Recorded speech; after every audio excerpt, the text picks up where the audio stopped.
Sadhguruji, one of the most trending questions that we have here on campus is FOMO, the fear of missing out. we have the fear of missing out on activities, we have the fear of missing out on our placements, we have the fear of missing out on anything whatsoever under the roof. So, Sadhguruji, I have a question for you here, is when do we realize that it's the end? We have to stop this, and this should not influence our decision making. I think a lot of our community would resonate to this question, and we want your perspective on this, sir. See, fear of missing out. Let's look at life little beyond… Your stay in the educational institution is only a transition, only to equip yourself for something you have come. You have not come to an educational institution as a destination. It's a packaging place to package you nicely so that you can You package pretty well today, though. Thank you, sir. So, not making a commentary on education, but how we go through it. About missing out, the fear of missing out. First of all, fear. Let's address fear before we address missing out. Fear is always about what may happen or may not happen, right? Fear is not about what we are experiencing right now. What will happen is always the fear. Or in other words, your fear is about something which is not yet. Your fear is about something which does not exist. This is all management people. If there were somebody from a psychiatry department, you could have asked them, if I have fear about something that does not exist, what is my condition? They would have a title for you. Yes, NIMHANS is close by, I think. We can always consult, that is also a premier institution. We are suffering something which doesn't even exist. Yes? If you're suffering something that doesn't even exist, it is not about life, it is not about education, it's not about career, it is just about your mind being out of control. Is that not an important aspect that you should manage first before we allow you to manage an industry or a business? Is it not important, first of all, you learn to at least manage your mind? Hello? Isn't it important? If you do not know how to manage your mind, what the hell are you going to manage in the world? Managers are all freaking out and growing ulcers in their stomachs. Yes, today it's become normal, if you are a CEO by 45, if you don't have an ulcer, you are not a great CEO. Because you are managing by accident like this. The fear comes because there is an accidental possibility, isn't it? Tell me, let's say you don't know how to ride a bicycle. You sat on it, it was on stand, you were just pedaling for fun, and it came off stand and started rolling. Anxiety or no? Started rolling faster, fear or no?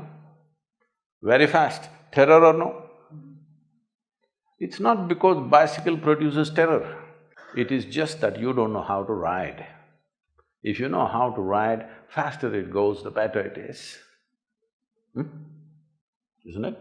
Faster it goes, the better it is. The very basis why we created a bicycle is because we wanted to go faster than walking. That's the idea. But if you do not know how to ride, how much fear it creates. Right now your problem is not with the world, your problem is not with your education, your problem is your education system, right from kindergarten, hasn't told you a damn thing about how to manage yourself. They think you're going to manage the world without knowing how to manage yourself. When you are a mess, you can only create a mess, isn't it? You may be successful. Success happens for a variety of reasons. You know, success is not always 100% yours. There are situations, there are times which support us in many different ways. Of course, your bit is there, but just because somebody is successful, this doesn't mean they've figured out everything, this doesn't mean they're at ease with life, this doesn't mean their life is in some way fulfilled. No, Because today our idea of success is just doing little better than somebody else. You doing little better than somebody else means, and you're very happy about that, what it means is you're actually enjoying other people's failures. If somebody enjoys another person's failure, I call that sickness, not success. What do you call it? Hello? I enjoy that you failed. This is sickness, this is not success, isn't it? Unfortunately, this is how you're going. This is the reason why human potential is not unleashed. Because if you're racing with a lame person, you're just happy you're one step ahead of him. Only when you meet Mr. Bolt, you understand who the hell you are. Yes? Till then, you think you are a great runner because the other person doesn't have legs. So it's very important that there is nothing to miss out in life. Life is happening to all of us. Question is only, if I miss this party, am I missing out something? If I miss this examination, I am missing out something. If I miss this job, am I missing out something? This is simply because right now, who you are is not internally managed, it is externally stimulated. You're still in a very controlled campus, a very beautiful campus you have, I have to say, wonderful campus. And you're in a very controlled campus atmosphere. When you step out into the world, if you leave it to the people to decide what happens within you, they're going to drive you crazy in no time. Here it's all managed for you, you're not managing this. It's managed for you, what should happen to you, what should not happen to you, somebody else is managing it. When you step out on the street, if you leave it to other people's hands that they can decide whether you're happy or unhappy, you're going to be miserable for sure because they're going to do many things. What happens within you must be determined by you, isn't it? And anyway, why are you copying people? Most people don't know what the hell they're doing. This happened. Shankaran Pillai joined Pentagon, he was working in Pentagon. Then he kept moving his work table from one office to another office, another office to another office, he went on moving around.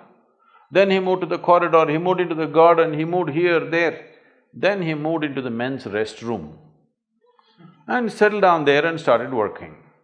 Everybody was looking at this, what's wrong with him, some problem? Initially they thought he's a Russian agent, then he thought he must be a Muslim terrorist, then they thought all those things, then everything ran out, he didn't cause any harm to anybody. Then he settled down in the men's restroom and started working. So they told the Pentagon's psychiatrist that this guy's gone loony, he's working in the men's room and he settled down and he's just doing his work there. So the psychiatrist just strolled in as if he wanted to use the men's room and started chatting. Then he found he was quite normal, everything was fine with him.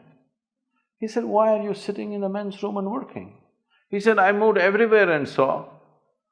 In the end, I find this is the only damn place where people know what they're doing.